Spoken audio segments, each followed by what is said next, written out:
All right, here we are. We're gonna make our second salad. We are going to do an elote corn salad, which is a Mexican dish. And usually it's made on like a cob, you do it on the grill. But I personally like to make it as a salad or a dip with tortillas, just so it's not all over my face, which is okay. But this is easier for groups of people. You can do it a lot faster, making a big bunch of it and then put it in little cups for everyone, and it's tasty. So we're gonna start off, you can definitely, with the corn, you can grill it and then cut it off the cob. I've even done it with like canned corn that I drained and I sauteed. I personally like this bag of roasted corn that I get from a certain store down the street, Trader Joe's. And I'm gonna start with, this is gonna be my corn. And I'm going to saute some onion and garlic and jalapeno first. And we're gonna put it all together, okay? So you wanna take about half a red onion if you're just making like one batch. This should serve like, I don't know, 4 to 6 people. If you make bigger, obviously double everything. And if you like a lot of onion, add a lot of onion. If you like a lot of heat, add 2 jalapenos. If you don't like any heat, add a jalapeno. You can do a poblano. They're gonna be a little less spicy. So yeah, let's get started. I like red onion in this dish versus like yellow onion or white onion. I think it just tastes a little bit better, has a little bit different of a flavor. I use red onion in like a lot of salads. I don't usually like, cook it when I'm making like a meal. It's more like for cold stuff or something like this. Because, I like to use red onion when I make salsa, but I just think it tastes better. That is where all my stuff goes. So that is my garbage can, and we will clean it out later. So I got all that cooked. I'm gonna start with this. I'm gonna get a little oil in the pan behind me. A little olive oil, avocado oil works well. You can use canola oil too. I just like olive oil, and that's what I use for like a lot of things. Just use like a little glug of that. Get it up to like a medium heat. Give it a second to get a little warm. We're gonna also get this jalapeno going. You get a lot of heat from the seeds in jalapenos, so you definitely want to seed it. You want to be careful that you don't touch your eyes or after you play with one of these. I've seen it happen. It wasn't pretty. I felt very bad for the person, so be careful when you're cooking with jalapenos. Did it happen to you?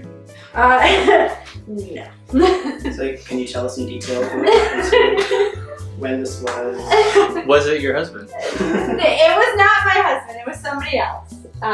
Wow, this is sharp. This is sharp. So you can use a spoon. You can use your finger. Scratch up the innards. I'm just gonna use my finger because it works. But you definitely, if you're doing this, you definitely need to wash your hands and be mindful that you don't touch anything afterwards on your face. Scratch your eyes. Don't touch the puppy in his face. That would be really mean. Over the summer, I made this like skillet taco casserole, and I made sure I got pickled onions for it because I think they're fantastic and a great addition. And nobody in my family would eat them. They're like, they're so spicy. It's like, oh god. You mean pickled jalapenos? What did I say? Pickled onion. Pickled jalapenos, yeah. And that's when I realized that I don't live in Connecticut anymore, is because I like spicy stuff. When I grew up, everyone liked like black pepper. That was about as hot as it got. Alright, so we're gonna put the onion and the jalapeno in with the oil.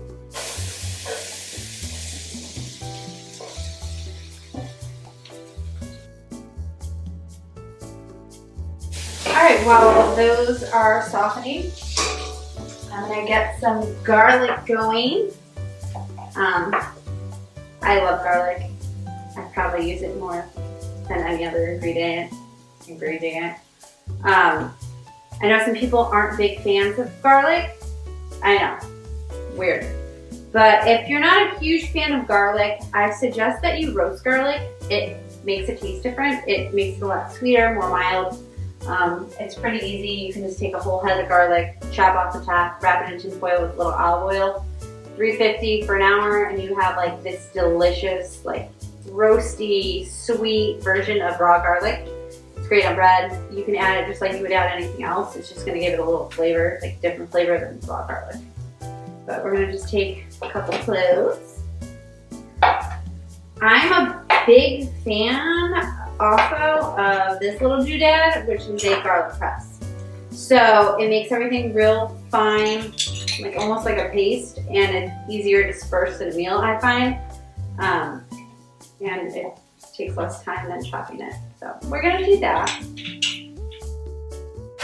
And because garlic burns easily, you wanna make sure that like this is nice and getting soft before you add the garlic, because it doesn't take long before garlic burns and goes from tasty to not so tasty. Look at all that. Look at it. Okay, we're gonna add a little bit more. One more squeeze. Oh, it's so strong. Oh.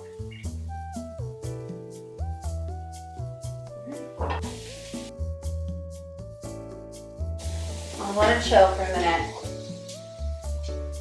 The thing I learned in some cooking classes was you don't want to over stir stuff, which I definitely was guilty of when I first learned to cook, was to just keep stir. No, just like let it chill for a minute, let it do its thing, walk away. All right, while that's cooking, basically we're almost done. I'm just gonna get some cilantro here chopped up. Cilantro is one of those things people either love or hate. Used to hate it. If it was in anything, I was like, bleh. But for whatever reason, I got older, things changed. I love cilantro. I put it in so much stuff. Such a fresh herb, has like a real pungent taste. And it's nice too because the stems are very soft, and so you don't have to like spend time getting all the stems off. You can just chop them up with it and just throw them in. So I'm just gonna roll this up.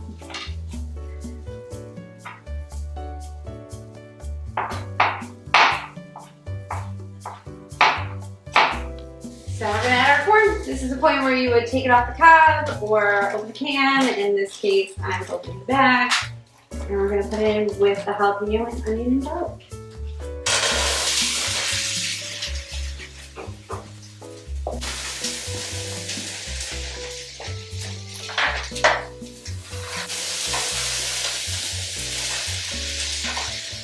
Even though it's frozen, it's only gonna take a couple minutes to completely thaw out. So, and the cold corn is actually going to keep like the garlic and stuff from like overcooking. It's going to cool down the pan a little bit.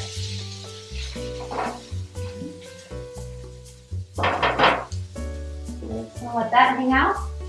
We have our cilantro ready.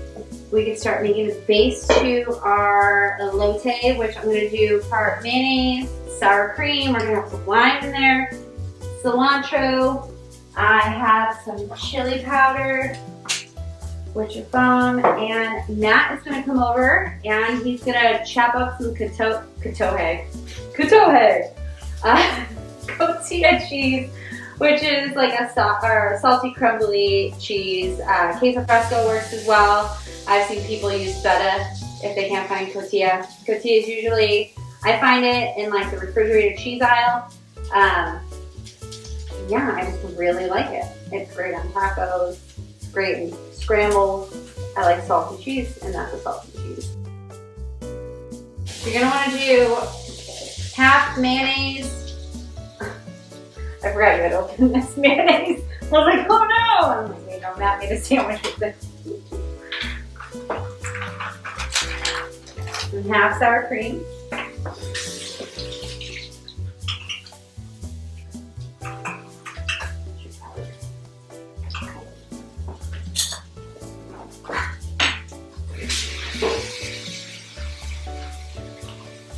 A blob of each, and then obviously when you mix it and stuff, taste it, it might need a little bit more.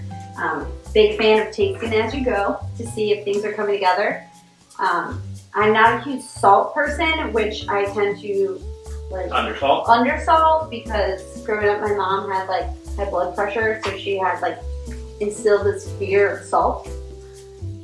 So I tend to undersalt things, which I've gotten in trouble for in cooking classes, where they're like, salt is your friend. Salt is your friend, and I was like, well, I don't want swollen legs, but okay. How much of the cheese did you want me to do? I would do like a third of that. Okay. And a lime. The lime's gonna give it a nice, bright little. You can use a fork or something to crumble this, but I'm gonna use my fingers because it's easier. Okay. Let the people know. So I'm gonna start with half a lime, see how it is. You can always add more. This is one of those things kind of foolproof. As long as you have the basics, can't go wrong. This is so crumbly.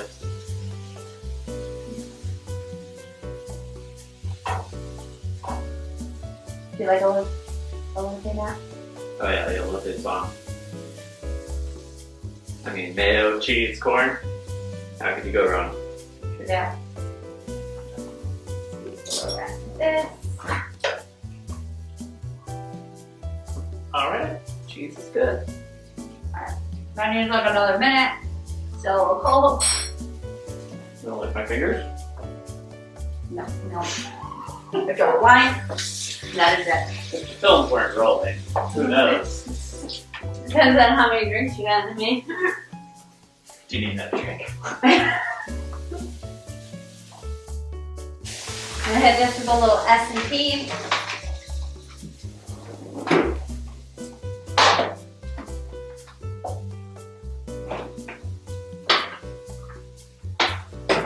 Are you done with this mayo? I don't know yet. I have to taste it. Alright. I'd like to make sandwiches with it later, so. Okay, mister, you eat food with mold on it. Matt served me a moldy sandwich once. Yeah, that's a true story. And I cut the mold off. Yeah, you did do that. You monster. You survived. Wow. Did you eat it though? So Matt was like, I'll make you a sandwich. And I'm like, oh, thanks, babe. I'm like chilling upstairs. I think I was actually sick at the time. I'm already like not feeling great. And he comes up and makes a sandwich. I'm halfway through the sandwich. And I'm like, did you go to the store and buy more bread? No. I don't remember this story. Why? Started that way. I never trust you again. Yeah, you makes all the sandwiches. Alright, well now I'm always watching, okay? And I'm watching the bread, looking at taste. And I was like, dude, that bread's been there for like 3 weeks. And he was like, oh, I didn't use the moldy pieces. But like, wasn't joking. Like, he was like, yeah, I just didn't use the moldy pieces. There you heard it. There was no mold on the sandwich because I didn't use the moldy pieces. Who does that? Who does that? Like, did you take a health insurance policy out on me? Like a life insurance? Like, what was it? Did I do something? No, you asked for a sandwich. I have trust issues from that. Ooh, where did I pick the corn go? Roomba. Activate. DJ Roomba. You guys watch Bonnie? Yeah. I don't even call it. Parks and Rec looks funny. Okay.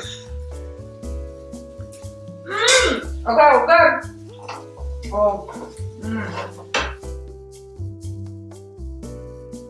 Give it a mix. Do I get it all coated? So, this is one of those salads that some people like it warm. Again, I prefer it cold. But, yeah, you can eat it. So, if you're gonna let it get cold, I wouldn't add the cotija right now. I would let this get cold before you add the cotija, because then it's gonna stay more firm and like you're gonna get those salty little bits. But if you're in a pinch, just add it and gobble it up and call it a day.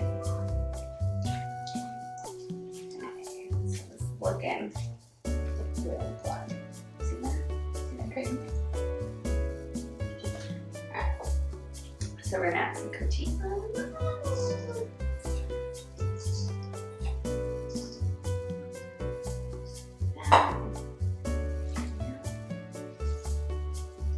Hope nobody is lactose intolerant.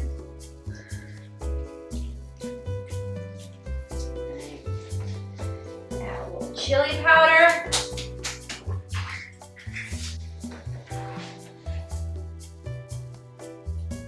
Long mix. Well, I got a little bit more than this. Look at.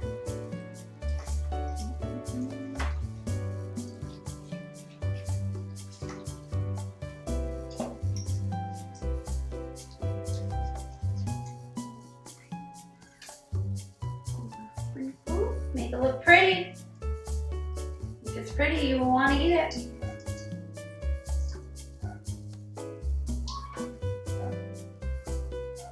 Chili powder.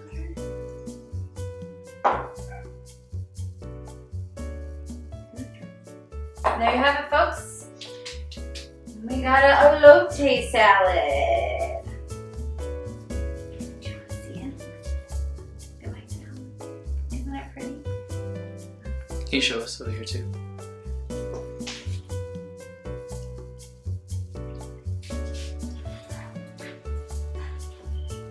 Cool.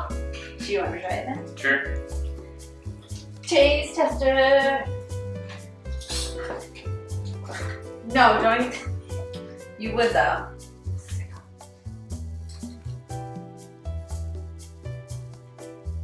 Yep. Once again, I prefer the cold version, but it's good. We don't have all day. Alright, cool. It's good. The cilantro is money. Yeah. Yeah, good. Yeah. I mean, I could eat just cilantro by itself. So good. What advice do you have for people who are intimidated by cooking? I get it. Like, the first few meals I made were terrible. I remember the first meal I cooked for my mom, I was trying to do like a pasta primavera, and she took a bite out of it, and she was just like, no. And I was like, oh. So like, I get it, you fail. There's still things that like, when I cook every so often, we're just like, that ain't right. So you just want to pick something easy, something that you like, something that you're familiar with. Like, you love to eat pasta or steak, and like, just focus on that. If you fail 10 times, well, you should probably give up at that point.